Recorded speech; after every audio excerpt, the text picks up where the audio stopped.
Bismillah, Alhamdulillah, wassalatu wassalamu ala Rasulillah. Understand Quran and Salat the easy way. Lesson 3a, Basmala. By the end of this lesson, we will learn 12 words which occur almost 4,300 times in the Quran. We started with A'udhu Billahi Minash Shaitanir Rajim. That is habit number 1. Realize that you are in war zone with Shaitan, who is whispering you with evil things. Get protection by saying A'udhu Billah whenever he attacks you. With Ta'awudh and Surah Al-Fatiha, we will cover 9 habits.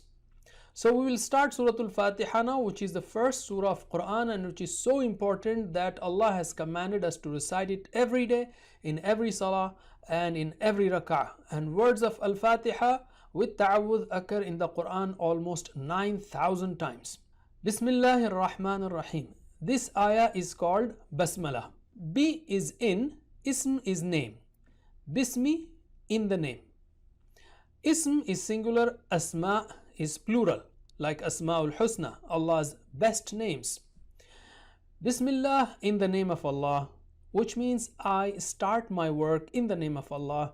I read, I write, I do anything in the name of Allah. Ar-Rahman, the most gracious. Actually, the words in Arabic on this pattern show intensity, like Ghadban, extremely angry, bursting with anger.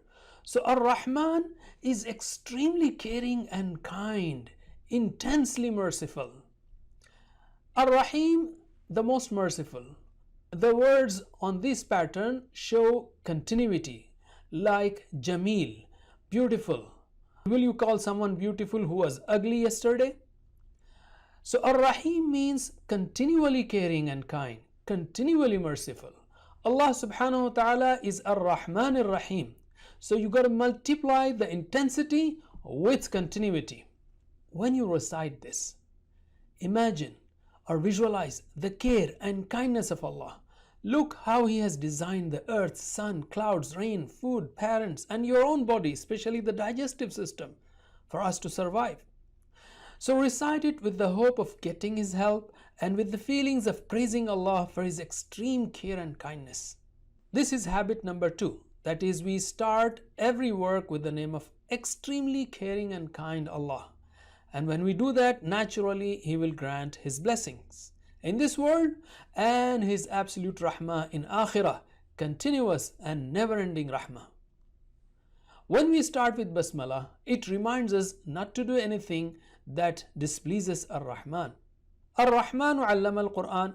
Ar-Rahman has taught the Quran. So when we start reciting the Quran, remembering His attribute, He will help us learn it and open our hearts to its message. Saying Basmala is more effective when it comes from the heart. That is, when we realize who Allah is.